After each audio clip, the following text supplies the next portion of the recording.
The next segment I'd like to cover in Sarah Natasha is actually measures 3 through 10, and there's a little shortcut system you might think about when not allowing yourself to be overwhelmed with a tune. So the first thing you might notice if you examine this, which you should do with every piece, is that measures 3, 5, 7, and 9 are identical. So they are just simply,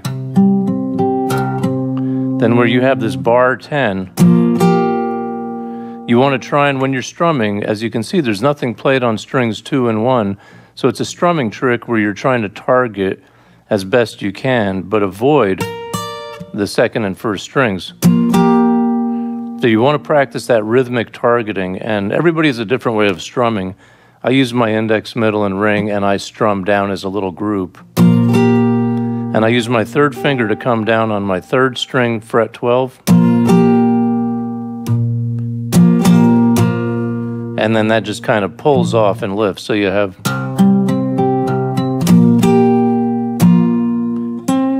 then my third finger comes down on the fourth string, and I come up with one finger, my eye, and it's kind of a brush stroke. I use quite a bit of brush stroking in this, where one finger covers 2 strings or more. And those last 2 notes are 6 and 4 open, and you'll notice that 12 pulls back.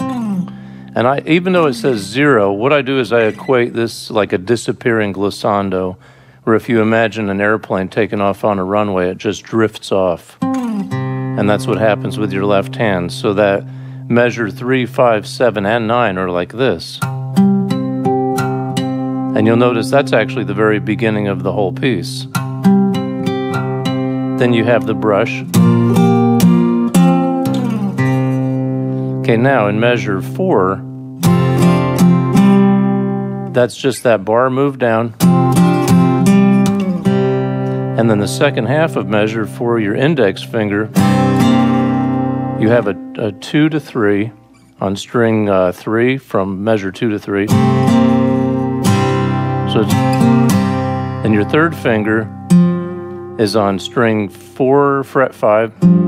And you want to do that brush so that you partially target string 5 with it. So with your index, you're brushing up on 4 and 5. And then with your thumb, you're brushing down. So there's a lot of brushing going on here. So you have, for that measure 4,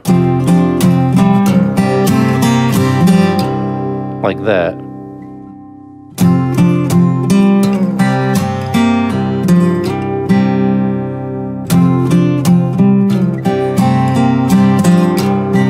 And the nice thing about this tune in particular is you can get away with a lot of approximation. You don't have to be exact. The only requirement is to avoid strings 2 and 1. When you jump over to measure 8, it's the same idea with the,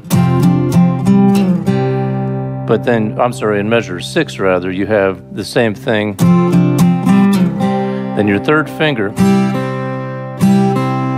that's the first time you target the second string, actually in the whole piece. Then your second finger comes down on the 5, and the only difference in measures 6 and 8 is in measure 8, instead of doing, you do it here. So measure 6 would be, the other one would be like that. And then in measure 10, you have, it's a chromatic run on string 5.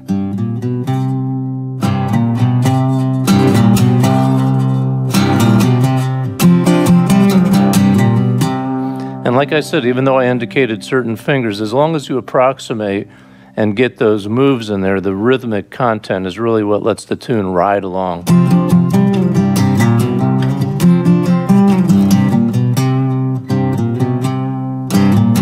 And there's a lot of ways of doing that with the strumming or picking hand.